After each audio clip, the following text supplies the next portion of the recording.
तो आज हम लोग सीखने वाले हैं कि एक बैंक खोलने के लिए क्या क्या चाहिए और आप लोग कैसे चाहें तो बैंक खोल सकते हैं, या फिर किसी बैंक में आप लोग पैसा रखे हैं, अगर वो पैसा बुड़ जाता है तो कैसे रिकवर होगा। जैसे कि यहाँ पे हम लिखे हैं बैंक कैसे खोलें।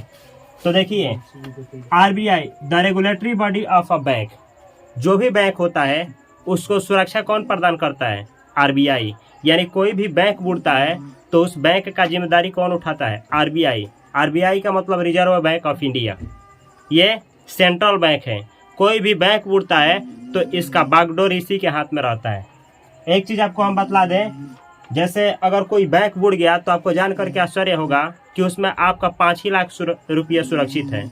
यानी मानिए कि किसी भी बैंक में आप 5 लाख से अधिक रुपया रखे हैं और वो बैंक बुड़ जाता है तो केवल और केवल 5 लाख ही रुपया आपका सुरक्षित है, उससे ज़्यादा नहीं। जैसे मानिए एसबीआई बैंक में आप लोग 10 लाख रुपया रखे हैं, एसबीआई बैंक बुड़ गया तो आपको 5 ही लाख रुपया मिलेगा, बाकी गया। उससे कम अगर आप रुपया रखें तो रुपया आपको मिल जाएगा। यहाँ पे एक चीज़ समझना है, DIACGC, इसका मतलब क्या होता है? यहाँ पे लिखे हैं D for deposit, I for insurance, A for and, C for credit, G for guarantee and C for corporation. Deposit insurance and credit guarantee corporation, ये आरबीआई द्वारा लाया गया है, जो बैंक बुड़ने पे आपको 5 लाख रुपया का सुरक्षा देता है।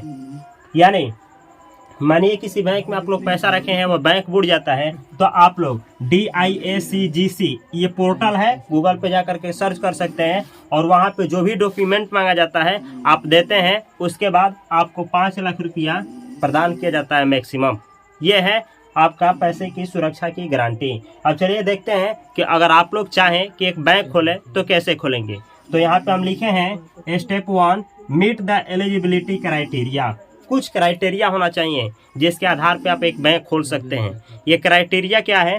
तो चलिए स्टेप बाय स्टेप देखते हैं। पहला स्टेप में क्या है? नेटवर्क। अगर आप बैंक खोलना चाहते हैं तो आपके पास 500 करोड़ रुपया या इससे अधिक होना ही चाहिए। यानी एक बैंक खोलने के लिए आपको मिनिमम 500 करोड़ रुपया चाहिए, इससे अधिक होगा बेटर है। ये पहला। ट्रैक रिकॉर्ड, यहाँ लिखे हैं approval track record of financial discipline and stability. एक ट्रैक रिकॉर्ड होना चाहिए आपके पास कि आप फाइनेंस को अच्छा तरीके से मैनेज करते हैं, पैसा को अच्छा तरीके से मैनेज करते हैं। अगला है आपके पास बिजनेस प्लान, यहाँ लिखे हैं a well defined business plan outlining the banks objectives, strategies and financial projections. आप जो भी प्रोजेक्ट बना रहे हैं, आप बैंक किस लिए खोल रहे हैं, उसका जो भी स्ट्रेटजी है, जो भी ऑब्जेक्टिव्स हैं, जो भी प्लान है, वो आपको दिखाना पड़ेगा। किसको दिखाना पड़ेगा? वो अच्छा होना चाहिए, अच्छा तरीके से पेश करके आरबीआई को दिखाना पड़ेगा। जैसे कि यहाँ पे लिखे हैं स्टेप 2 में choose a bank business model.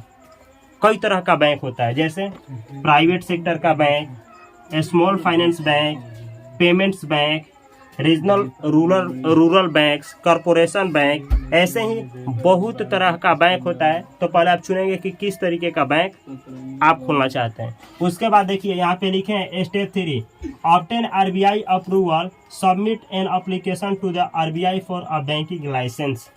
आप क्या करेंगे? अप्रूवल लेने के लिए एक लाइसेंस किससे अप्रूव कराना पड़ेगा? आरबीआई से। तो एक ना एप्लीकेशन को सबमिट करेंगे आरबीआई के पास, वो क्या करेगी? जांचेगी, परखेगी, उसके बाद आपको अप्रूवल देगी, जो एक लाइसेंस का कार्य करेगा। यानी आरबीआई से एक लाइसेंस लेना पड़ेगा। अगला है आपका step 4, incorporate the bank once you receive the RBI approval, incorporate the bank as a public limited company under the companies act 2013। यहाँ पे एक एक्ट है जिसका नाम है public limited company under the companies act 2013 में लाया गया था। इसी के तहत आपको ये जो होता है आरबीआई का अप्रूवल लेना जरूरी हो जाता है। तो ये पहले आपको लेना पड़ेगा, तभी जाकर के आप बैंक खुलवा सकते हैं। एक और स्टेप है ऑब्टेन नेसेसरी लाइसेंस। कुछ लाइसेंस होता है जो आरबीआई अप्रूव करके देती है, ये लाइसेंस आपके पास होना ही चाहिए, तब जा कर के आप बैंक खोल सकते हैं। जैसे बैंकिंग लाइसेंस आपको लेना पड़ेगा। ऐसे ही रजिस्ट्रेशन, आरबीआई से रजिस्ट्रेशन आपको होना पड़ेगा, यानी आरबीआई आपको रजिस्टर्ड करेगी। इससे होगा क्या? कहीं भी आप भाग करके जाइएगा, मानिए कि आप बैंक हैं, आरबीआई से रजिस्टर्ड हैं, बहुत लोगों का पैसा आप लिए हैं, बहुत खाताधारियों का पैसा, बहुत डिपॉजिटर्स का पैसा आपके पास है, अगर आप भाग जाते हैं तो आरबीआई आपको पकड़ेगी क्योंकि आप रजिस्टर्ड हैं। तो ये रजिस्ट्रेशन होना ही पड़ेगा। एक चीज़ आप लोग ध्यान रखिए, उसी बैंक में आपको पैसा रखना चाहिए जो आरबीआई द्वारा रजिस्टर्ड है। इसलिए कि अगर आरबीआई द्वारा रजिस्टर्ड वो बैंक है तो आपका 5 लाख रुपया सुरक्षित है। अगर वो बैंक आरबीआई द्वारा रजिस्टर्ड नहीं है, ऐसे बैंक में आप पैसा रखते हैं, तो ये 5 लाख भी रुपया आपको नहीं मिलेगा, अब उड़ जाएंगे। अगला चीज़ है टैक्स रजिस्ट्रेशन। टैक्स रजिस्ट्रेशन भी लाइसेंस आरबीआई से लेना पड़ेगा। ये कुछ डॉक्यूमेंट्स हैं जो आपको लेना ही पड़ेगा। अगला देखिए स्टेप 6, सेटअप इंफ्रास्ट्रक्चर।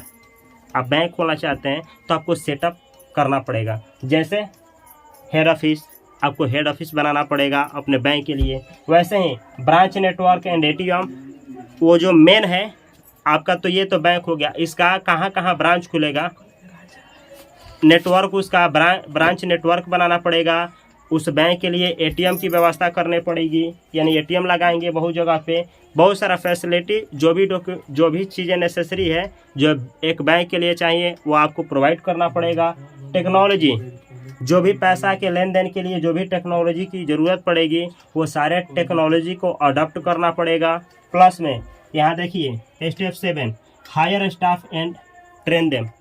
आपको बहुत सारे कर्मचारियों को हायर करना पड़ेगा, यानी नौकरी पे रखना पड़ेगा और उनको ट्रेन करना पड़ेगा। ट्रेन का मतलब आप उनको गाइड करेंगे कि पैसा का लेन देन ऐसे करना है, यहाँ रखना है, इतना मात्रा में रखना है, इस तरीके से सेवा प्रदान करना है, इस तरीके से आदमी के साथ यानी कस्टमर के साथ व्यवहार करना है, इस तरीके से सेवा यानी सर्विस देना है। ये सब कुछ आपको सिखाना पड़ेगा। जैसे मैनेजमेंट टीम आपको हायर करना पड़ेगा जो मैनेज करेगी।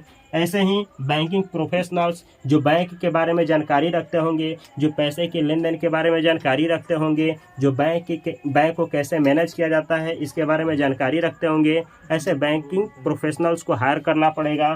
प्लस में ट्रेन, यानी उनको आपको ट्रेनिंग देना पड़ेगा कि अच्छा तरीके से आपका बैंक डेवलप कर पाए। यानी बैंक का मतलब होता है एक तरीके से पैसा बनाने का मशीन। तो ये मशीन के बारे में आपको पूरी तरीके से जानकारी होनी चाहिए। उसके बाद देखिए कुछ रेगुलेटरी कंप्लायंस होते हैं, आरबीआई का कुछ रेगुलेटरी कंप्लायंस होते हैं जो आपको पालन करना पड़ेगा, यानी नियम कानून होते हैं। जैसे आरबीआई का जो भी गाइडलाइंस है जो आरबीआई बनाती है उसको पालन करना पड़ेगा। जो जिस तरीके से आरबीआई बोलती है आप बैंक हैं तो आपको चलना पड़ेगा। ऐसे ही यहाँ पे आपको केवाईसी कराना पड़ेगा, यानी आप बैंक है तो जो भी ग्राहक आएंगे केवाईसी आपको कराना पड़ेगा। ऐसे ही एंटी मनी लॉन्ड्रिंग कराना पड़ेगा। ये सब कुछ एंटी मनी लॉन्ड्रिंग के लिए केवाईसी कराना पड़ेगा। केवाईसी का फुल फॉर्म होता है नो योर कस्टमर, यानी जो भी आदमी आपके पास खाता खुलवाने आता है उसके बारे में आप जानने के लिए पैन कार्ड, आधार कार्ड ये सब लेंगे, फ़ोटो लेंगे और उसका केवाईसी करेंगे, ताकि आप जान पाएंगे कि वो कौन सा अकाउंट खुलवा रहा है, करंट अकाउंट खुलवा रहा है, सेविंग अकाउंट खुलवा रहा है, साल का कितना कमाता है, पैसा कहाँ से आता है, ये सब कुछ जानने के लिए। इसलिए हो सकता है वो इलीगल रूप से बहुत सारा पैसा कमाता हो, टैक्स नहीं भरता हो, जीएसटी नहीं पे करता हो, इधर उधर घपला पैसा करता हो, तो ये सब कुछ पकड़ा जाता है केवाईसी के तहत। तो ये केवाईसी कराना पड़ेगा। प्लस में डेटा सिक्योरिटी, आपको डेटा सिक्योरिटी के लिए व्यवस्था करना पड़ेगा कि आपका डेटा जो है कोई हैकर हैक ना करे। इस तरीके से बहुत सारा चीज़ों को देखा जाता है, बहुत सारे स्टेप्स को फॉलो किया जाता है, तब जा कर के एक बैंक खुलता है। तो यह रहा एक बैंक के ऊपर ओवरव्यू, जिसमें आप लोगों को ये प्रयास किए हैं कि बैंक का एक जो छोटा सा बेसिक जो जानकारी होता है जो आपको पता होना चाहिए वो प्रोवाइड करने का प्रदान किया गया है। तो अगर ये बैंक के ऊपर का जो भी वीडियो अच्छा लगा है, इस वीडियो को अपने दोस्तों के साथ, अपने भाइयों के साथ अवश्य शेयर करें। अगर इस चैनल से कुछ सीखने को मिल रहा है तो इस चैनल को सब्सक्राइब करें। यह वीडियो आपको कैसा लगा जरूर कमेंट बॉक्स में अवश्य कमेंट करें। मैं मिलता हूँ अगली वीडियो में, तब तक के लिए आप सभी को love you, all the best, thanks for watching this video.